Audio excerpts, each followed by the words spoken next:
வீட்டில் இங்கே எல்லாருமே இருக்கிறாங்க. முக்கியமாக அப்போ தான் அண்ணாமலையும் இந்த விஷயத்தை பற்றி பேசிக்கிட்டு இருக்காங்க.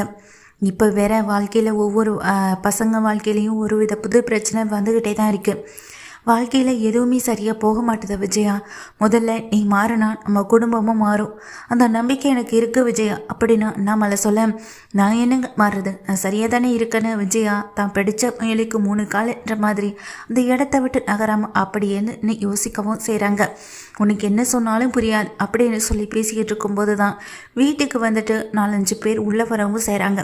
யார் இவங்க, எதுக்காக வராங்கன்னு தெரியாமல் விஜயா குழம்பி போய் நிற்கிறாங்க. அப்போ வந்தது யாருன்னு பார்த்தா இவங்க வட்டிக்கு பணம் வாங்கியிருந்தாங்க இல்லையா, அவர் தான் உள்ளே வரவும் செய்கிறாரு.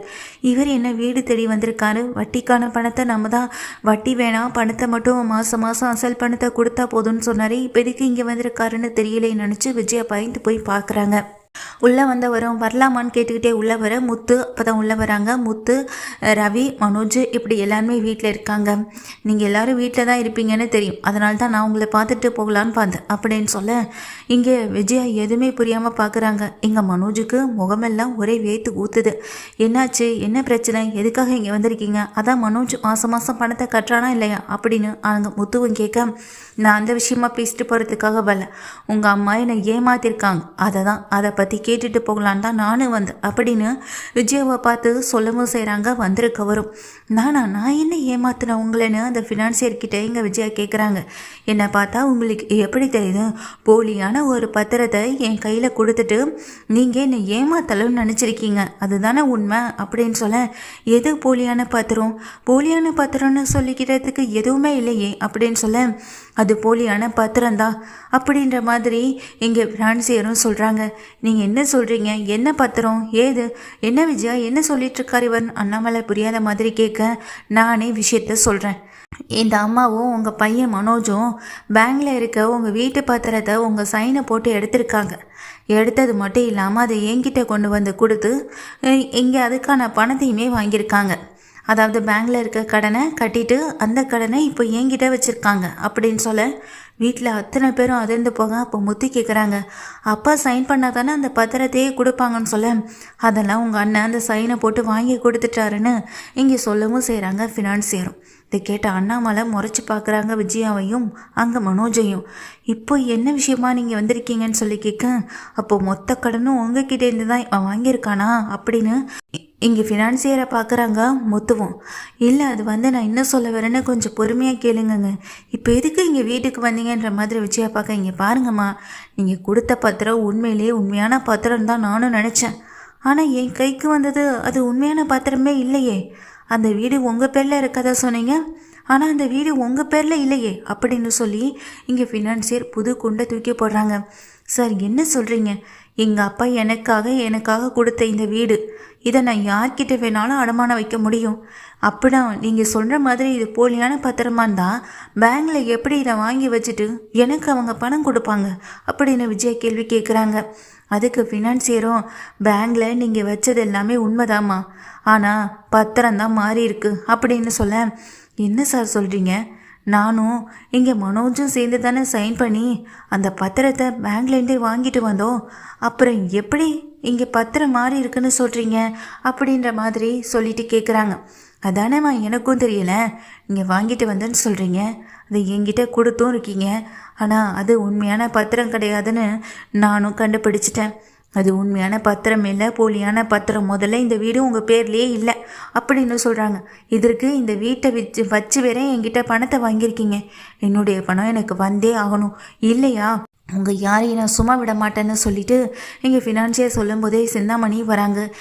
என்ன மாஸ்டர், என்ன நீங்கள் என்ன காரியம் பண்ணியிருக்கீங்க, வீட்டுக்கு தெரியாமல் பத்திரத்தை கொண்டு வந்து கொடுக்கணும்னு சொன்னதெல்லாம் சரிதான், ஆனால் அதுக்காக போலியான பத்திரத்தையா கொடுப்பீங்க அப்படின்னு அங்கே சிந்தாமணி கேள்வி கேட்குறாங்க. இப்போ நீங்கள் எதுக்கு இங்கே வந்தீங்க, இந்த விஷயத்தில் நீங்கள் எதுக்கு தலையிடுறீங்கன்னு சொல்ல, எனக்கு இவர் வேண்டப்பட்டவர், முதல்ல இவர் என்கிட்ட ஃபோன் பண்ணி விஷயத்த சொன்னதுமே நானே பதறி போயிட்டேன், அதான் இந்த விஷயமா கேட்டுட்டு போகலான்னு தான் வந்தேன் அப்படின்னு அங்கே முத்துவை பார்த்து முறைச்ச மாதிரி சிந்தாமணியை சொல்கிறாங்க. இதை கேட்டதுமே முத்துவும் அமைதியாகவே இருக்காங்க. என்னப்பா இதெல்லாம் நமக்கே தெரியாமல் நம்ம வீட்டை சுற்றி இத்தனை விஷயங்கள் நடந்துட்டுருக்கு. அம்மா பேரில் தானேப்பா அந்த வீடு இருக்குது. இப்போ நம்ம இந்த ஆள் உங்கள் அம்மா பேர்லேயும் இந்த வீடு இல்லை, நீங்கள் கொடுத்ததெல்லாம் போலியான பத்திரம்னு நம்மக்கிட்ட வந்து பேசிக்கிட்டு இருக்காரு. என்னப்பா உங்களுக்கு ஏதாவது விஷயம் தெரியுமான்னு சொல்லி கேட்க, இருடா ஒரு நிமிஷம் அப்படின்னு அங்கே அண்ணாமலை சொல்கிறாங்க. என்னங்க இது, இவங்க பேசுகிறதெல்லாம் கேட்கும்போது எனக்கு ரொம்ப பயமாக இருக்குங்க. அப்போ நம்ம வீடு நம்ம கைவிட்டு போயிடுச்சா அப்படின்னு சொல்லி பயந்து போகிறாங்க. யோ நீல ஏதாவது பண்ணிட்டியான்னு அங்கே நிற்கிற அந்த ஆளோட சட்டையை பிடிச்சு விஜயா கேள்வி கேட்குறாங்க. விஜயா கேட்குற கேள்விக்கு அந்த ஆளும் பதில் பேச முடியாமல், இங்கே பாருமா முதல்ல கையை எடுன்னு கையை தட்டி விட்டு இங்கே பேசவும் செய்கிறாங்க. போலியான பத்திரத்தை கொடுத்து என்னை ஏமாத்தலான்னு நினைக்கிறியா? எனக்கே என் பணம் வந்தாகணும் அப்படின்னு ஒரு ஒத்த கல்யாணிக்கு உடனே எங்கள் சிந்தாமணியும், அட என்ன நீங்கள் பணத்தை பற்றியே பேசிகிட்டு இருக்கீங்க, அது மாஸ்டருடைய வீடு தான், மாஸ்டருடைய பேரில் தான் இந்த வீடு இருக்குது, அவங்க அப்பா அவங்களுக்காக கொடுத்த வீடுன்னு மாஸ்டர் பல தடவை என்கிட்ட சொல்லியிருக்காங்க. ஏதோ பத்திரம் தான் மாறி இருக்கும் மாஸ்டர், உண்மையான பத்திரம் ஏதாவது இருந்தால் எடுத்தாந்து கொடுங்க மாஸ்டர், எதுக்கு இதில் எல்லாம் விளையாடுறீங்க, உங்கள் வீட்டை அவர் என்ன எடுத்துட்டா போயிட போகிறாரு அப்படின்னு சிந்தாமணி சொல்ல, இதில் மும்முரமாக இருக்க சிந்தாமணியை பார்த்து சந்தேகத்தோடு பார்த்துட்ருக்காங்க முத்துவும். அந்த நேரத்தில் தான் எங்கள் வீட்டுக்கு பாட்டி வராங்க. பாட்டி இங்கே வீட்டு வாசலில் வந்து நிற்கிறத பார்த்ததும் எல்லாமே திரும்பி பார்க்குறாங்க. என்னங்கடா இங்கே பிரச்சனை அப்படின்னு சொல்லிட்டு வந்து நிற்கிற பாட்டியை முத்து ஓடி போய், என்ன பாட்டி வீட்டுக்கு வரேன்னு ஒரு வார்த்தை கூட சொல்லலை, திடீர்னு வந்து நிற்கிறீங்க அப்படின்னு சொல்லும்போது, நான் அண்ணாமலை கிட்ட ஏற்கனவே சொல்லிட்டேனே அப்படின்னு சொல்கிறாங்க. ஆமாண்டா, கொஞ்சம் நேரத்துக்கு முன்னாடி அம்மா எனக்கு ஃபோன் பண்ணாங்க, வீட்டுக்கு வரதா சொல்லியிருந்தாங்க, முக்கியமான விஷயத்தை பற்றி பேசணும்னு சொன்னாங்க, உள்ளே வாங்கம்மா அப்படின்னு அண்ணாமலை கூப்பிடுறாங்க. இங்கே பாட்டியும் உள்ளே போகிறாங்க. உள்ளே போகிற பாட்டியும் விஜயாவை பார்த்ததும் அப்படியே அமைதியாக நிற்க, யார் இவங்க, என்ன பிரச்சனை அப்படின்னு பாட்டி கேட்கும்போது விஷயத்தை அண்ணாமலை சொல்ல, இதை கேட்டதும் பாட்டி சிரிக்க தான் செய்கிறாங்க. என்ன பாட்டி, விஷயத்தை கேட்டதும் நீ அம்மா மேலே கோவப்பட்டு ஏதாவது பேசணும்னு பார்த்தா இப்படி விஷயத்தை கேட்டதும் ரொம்ப கூலாக சிரிச்சிட்டு இருக்கேன் அப்படின்னா எங்கள் முத்து பாட்டியை பார்த்து கேட்க, இதெல்லாம் நடக்கும்னு எனக்கு ஏற்கனவே தெரியும்டா அப்படின்னு சொல்கிறாங்க. என்னத்தை சொல்கிறீங்க, இதெல்லாம் எப்படி தெரியும் உங்களுக்குன்னு அங்கே விஜயா கேட்குறாங்க. உன்னையை பற்றி இங்கே எல்லாருக்கும் தெரியும், அதே போல் உன்னை பெற்ற உங்கள் அப்பாவுக்கு உன்னை பற்றி தெரிஞ்சிருக்காதான் என்ன, அதனால தான் இந்த கல்யாணத்துக்கு முன்னாடியே இந்த வீட்டை உன் பேரில் மாற்றினதா சொன்னது எல்லாமே பொய், அது போலியான பத்திரம் விஜயா, அதை நம்பி தான் இத்தனை காலமாக என் வீடு இந்த வீடு என் பேரில் இருக்குன்னு சொல்லிட்டு நீ தெரிஞ்சிட்டு இருந்த. உண்மையிலே இந்த வீடு யார் பேரில் இருக்குது தெரியுமா? அண்ணாமலையுடைய பேரில் தான் இந்த வீடே இருக்குது. அண்ணாமலை சைன் பண்ணாதான் எதுவுமே நடக்கும், அண்ணாமலை சைன் பண்ணலைன்னா எதுவுமே நடக்காது. இந்த வீடு இப்போ வரைக்கும் அண்ணாமலை பேரில் தான் இருக்குது. உங்கள் அப்பாவே அண்ணாமலை பேருக்கு மாற்றி எழுதவும் செஞ்சார். கல்யாணத்துக்கு முதல் நாளே அண்ணாமலையோடைய பேருக்கு இந்த வீடு மாறிடுச்சு. ஆனால் இந்த விஷயம்லாம் தெரிஞ்சா எப்படி நீ பத்திரகாளி ஆட்டம் போடுவேன்னு தெரிஞ்சுதான் போலியான பத்திரத்தையும் உங்கள் அப்பா ரெடி பண்ணவும் செஞ்சார். அதை நம்பி தான் நீ இத்தனை காலமாக இருந்த. வீட்டை அடமானம் வச்சதுலேருந்து எல்லாமே அண்ணாமலையுடைய பேரில் இருக்க அந்த பத்திரத்தை தான். ஆனால் நீங்கள் எடுத்துகிட்டு வந்த இந்த பத்திரம்ன்றது இது உன் பேரில் இருக்க போலியான பத்திரம். இந்த பத்திரத்தையும் அண்ணாமலை அங்கே தான் கொடுத்து வைக்க செஞ்சாரு பேங்க்ல, அதுதான் நீ வாங்கிட்டு வந்திருக்கன்னு இங்கே மொத்த உண்மையையும் போட்டு உடைக்கிறாங்க எங்கள் பாட்டியும். பாட்டி சொன்ன விஷயத்தை கேட்ட உடனேயே இங்கே விஜயா அப்படியே தலை வெடிக்கிற நிலைமையில நின்றுட்டு இருக்க. அப்போது உண்மையான பத்திரம் இது இல்லையான்னு அங்கே சிந்தாமணி பார்க்க, அதுக்கு என்ன பண்ணுறது? இப்போது மாஸ்டரும் பணத்தை வந்துட்டு வாங்கியிருக்காங்க இல்லையா அந்த பத்திரத்தை வச்சு?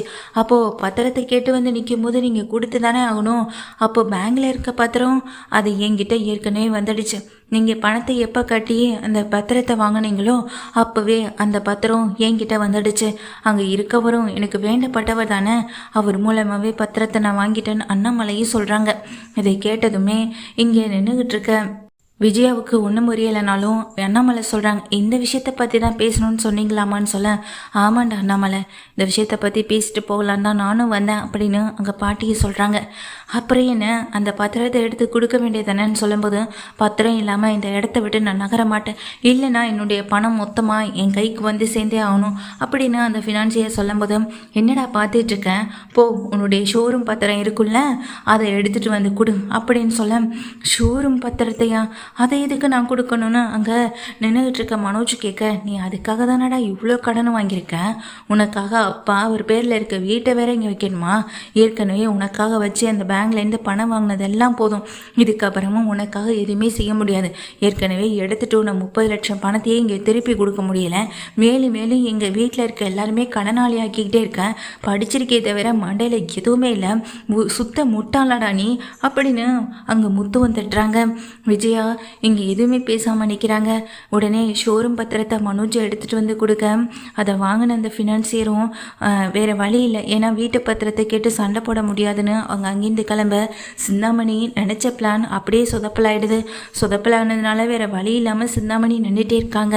அப்போ அங்கே நிற்கிற பாட்டி சொல்கிறாங்க, இனிமேல் எங்கள் குடும்ப விஷயத்தை நாங்கள் பார்த்துக்குறோம், நீங்கள் இங்கேருந்து கிளம்புங்க அப்படின்னு சிந்தாமணியை பார்த்து சொல்ல, இல்லை நீ மாஸ்டர்கிட்டே எதுவும் பேச வேண்டாம், வீட்டில் இருக்கவங்ககிட்டே எதுவும் பேச வேண்டாம், முதல்ல இந்த இடத்த விட்டு காலி பண்ணு அப்படின்னு பாட்டி திட்டும்போது சிந்தாமணியும் முகத்தை ஒரு மாதிரி வச்சுட்டு அந்த இடத்த விட்டு போயிடுறாங்க.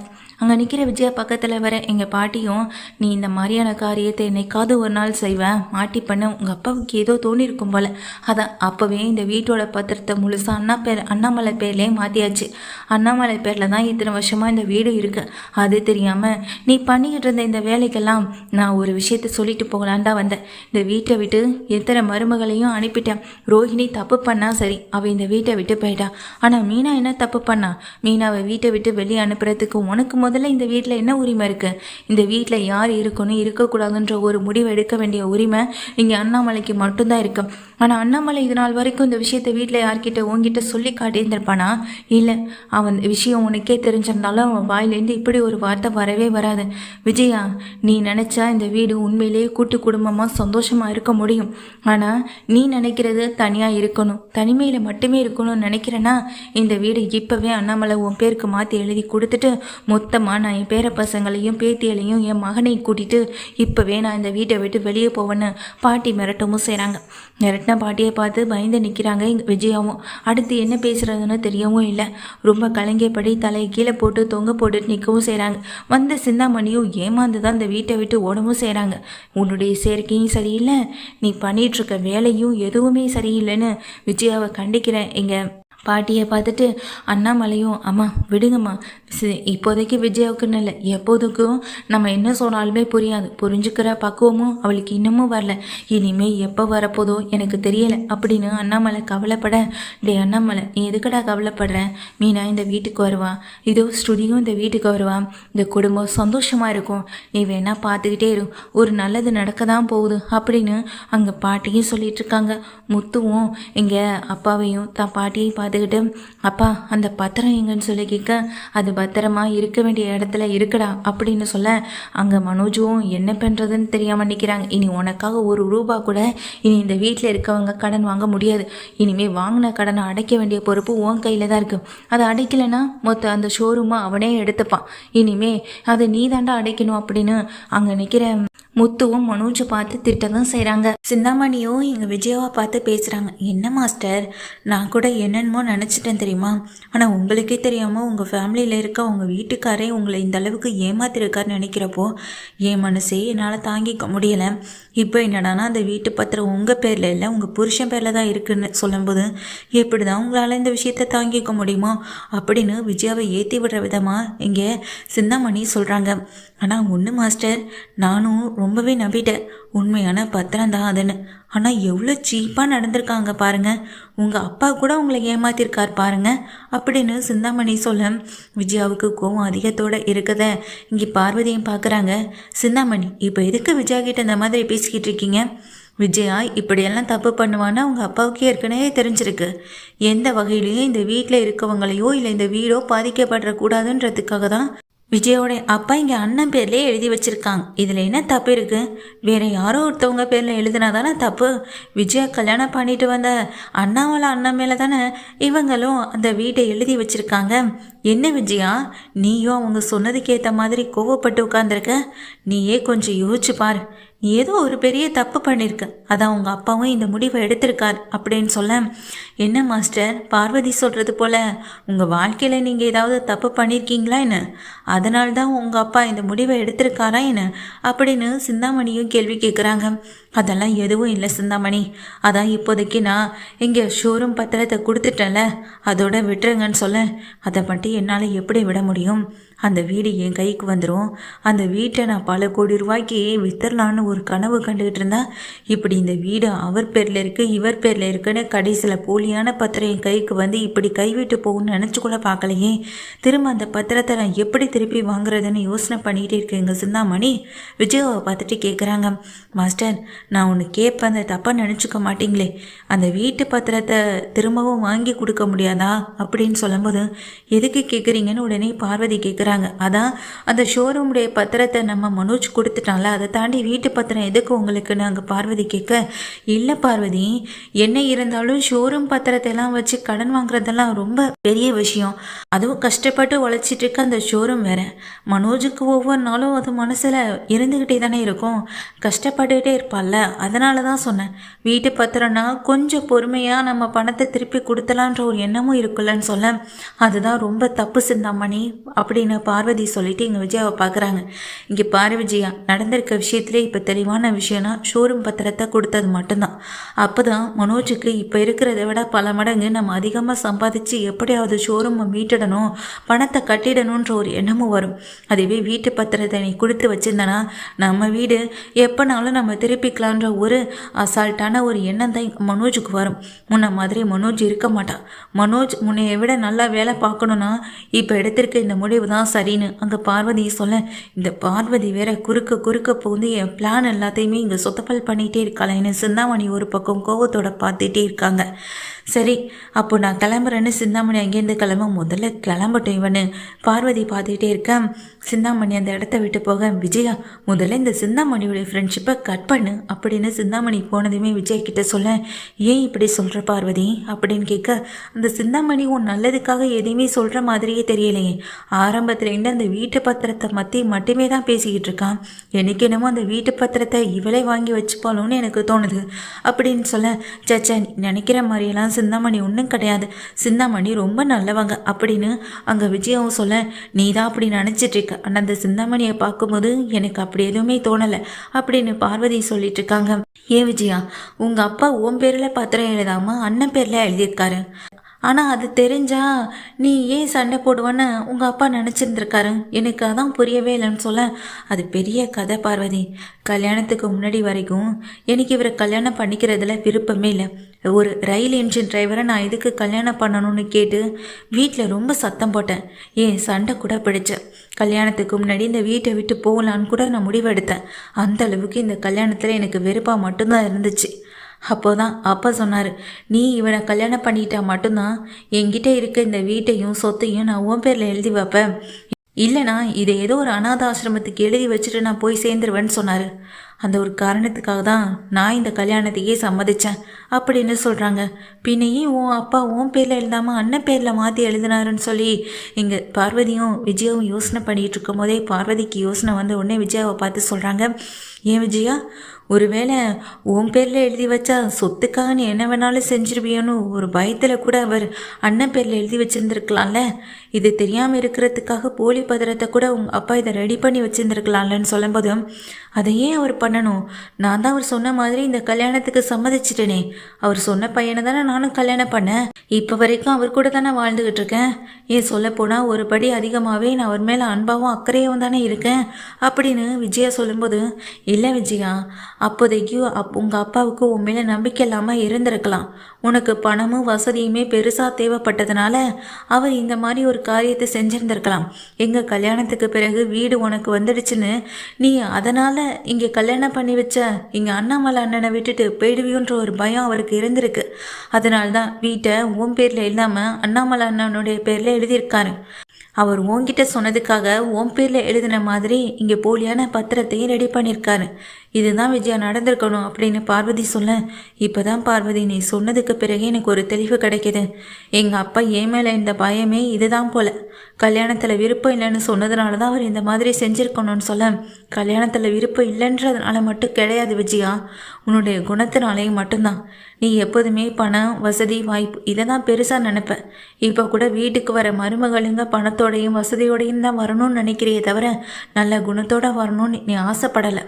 அந்த ஒரு குணம்தான் உங்கள் அப்பாவையே இந்த மாதிரி செய்ய வச்சிருக்குன்னு பள்ளின்னு முகத்தில் அடிக்கிற மாதிரி இங்கே பார்வதி சொல்லிடுறாங்க. விஜயா இது எல்லாத்தையுமே கேட்டு அவமானத்தில் தான் இருக்காங்க.